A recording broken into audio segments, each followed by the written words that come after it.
Message देने के लिए हम चाहते थे कि एक दिन पार्लियामेंट चर्चा करे। मैं देखता हूँ, ठीक है।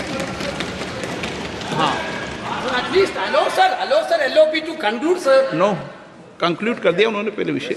अध्यक्ष महोदय, ये पूरा सदन इस बात से अवगत है कि संसद की कार्रवाई कुछ रूल्स और प्रोसीजर्स के आधार पर चलती है।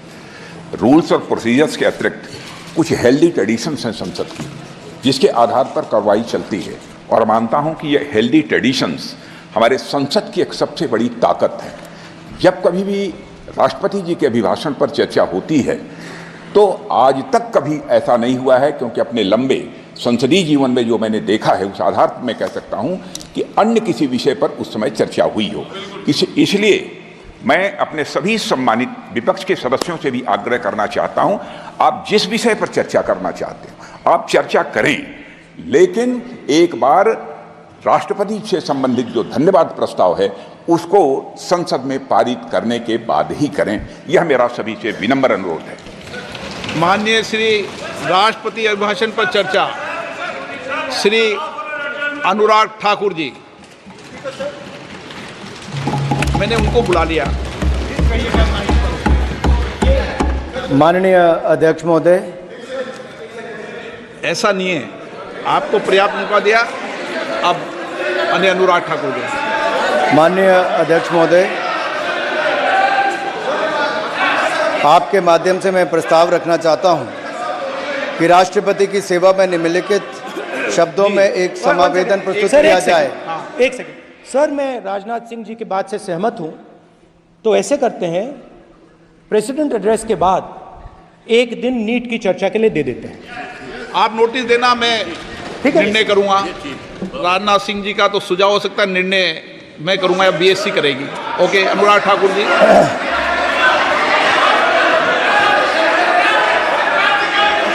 माननीय अध्यक्ष महोदय, आप नोटिस दे दें। मैं प्रस्ताव करता हूं कि राष्ट्रपति की सेवा में निम्नलिखित शब्दों में एक समावेदन प्रस्तुत किया जाए कि इस सत्र में संवेद लोकसभा के सदस्य राष्ट्रपति के उस अभिभाषण के लिए जो उन्होंने 27 जून 2024 को एक साथ संवेद संसद की दोनों सभाओं के समक्ष देने की कृपा की है, उनके अत्यंत आभारी हैं। माननीय अध्यक्ष जी, मैं आपका आभारी हूं कि आपने इस अवसर पर मुझे बोलने का अवसर दिया।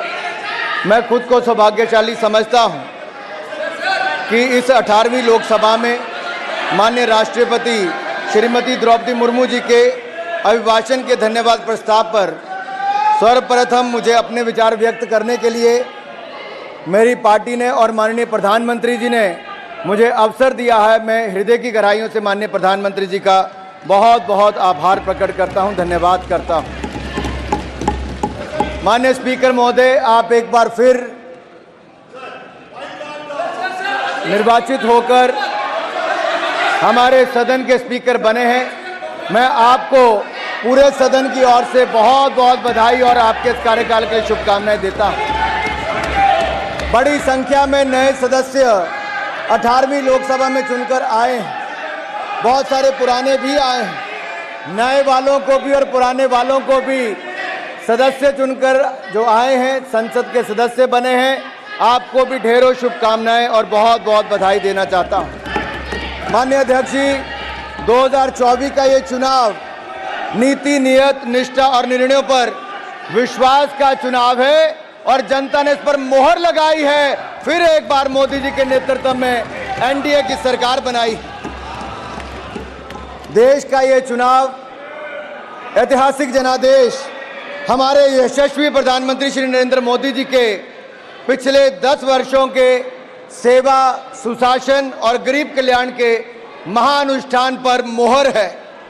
देश को जरूरत थी एक स्थिर और निरंतर सरकार की, और देश ने एक स्थिर, निरंतर और प्रभावी सरकार को फिर चुना है और मोदी जी को फिर देश का प्रधानमंत्री चुना है।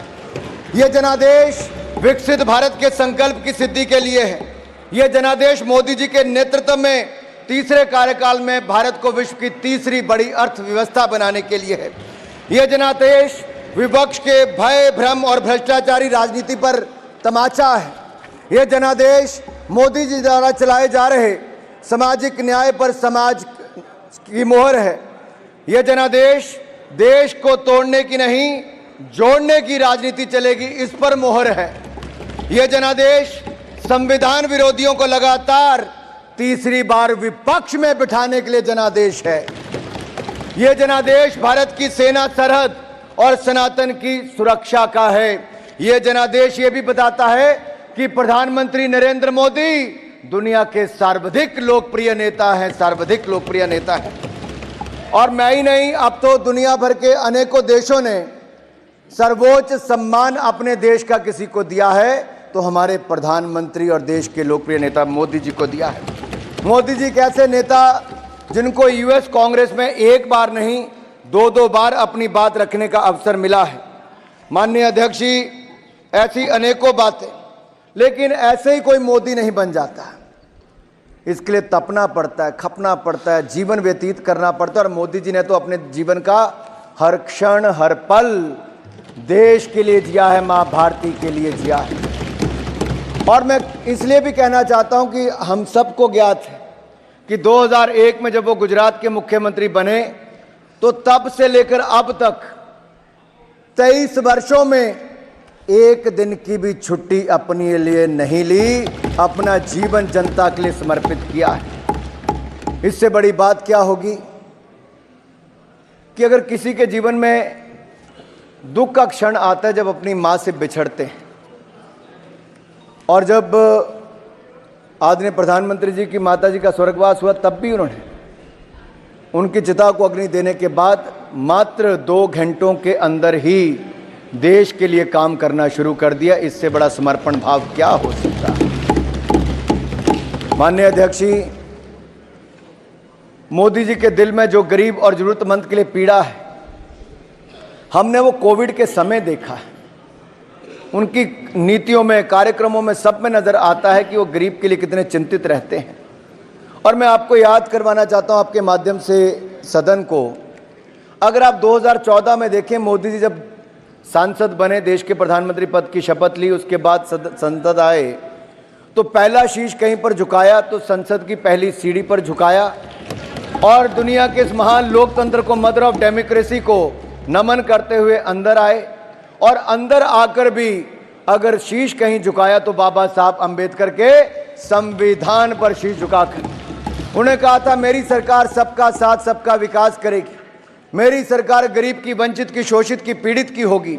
और पिछले 10 वर्षों में आपने देखा कि सारी योजनाएं उस दिशा में चली। और जो पुराने नारे देते थे, गरीबी हटाओ, गरीबी हटाओ, इनके नारे ही रह गए।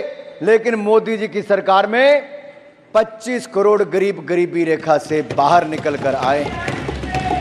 मल्टी डायमेंशनल पॉवर्टी इंडेक्स के ये बड़ा आंकड़ा देखने को मिलता है। और मैं आपसे कहना चाह रहा था कि जो कोविड के समय हुआ, पिछले 100 वर्षों में दुनिया ने सबसे बड़ी त्रासदी तब देखी। भारत ने भी संकट को झेला और मैं भी उस समय सरकार का हिस्सा था। और मुझे याद है आज भी प्रधानमंत्री नरेंद्र मोदी जी ने जो पहली बात कही वो ये कहा कि देश के गरीब का थाली खाली नहीं रहनी चाहिए, उसका पेट खाली नहीं रहना चाहिए, उसके लिए अन्न की व्यवस्था करनी है। तो प्रधानमंत्री गरीब कल्याण अन्न योजना लेकर आए और 80 करोड़ लोगों को मुफ्त में अनाज दिया, तो मोदी सरकार ने दिया है और आज वो देश के कोने कोने तक पहुंचाया है। उस समय दुनिया भर में जो डिलीवरी मैकेनिज्म था वो रुक गया था, लेकिन उसके बावजूद हमने देश के हर कोने तक अनाज पहुंचाया। वो बात अलग है, कुछ राज्यों में अपनी मोहर लगाकर लोगों ने वो सब काम किया। मैं एक और कहना चाहता हूं, कोविड के समय बहुत जरूरी था, प्रधानमंत्री जी ने कहा जान भी जहान भी, और जान बचाने के लिए हर संभव प्रयास किए। जो पहले हमारे देश में होता था कि 40-40 साल दुनिया भर से वैक्सीन आती थी, इंपोर्ट करने में पुरानी सरकारें लगी रहती थी। आत्मनिर्भर भारत ये केवल सोच ही नहीं, ये केवल संकल्प नहीं, उसको सच करके दिखाया। भारत ने अपनी 2-2 वैक्सीन को बनाया और 220 करोड़ वैक्सीन मुफ्त में लगाई। आज इस सदन में कुछ लोग ऐसे भी बैठे हैं जो भारत की बनी वैक्सीन पर ही प्रश्न चिन्ह खड़ा करते थे और कहते थे कि वैक्सीन मत लगाओ, ये हो जाएगा, वो हो जाएगा।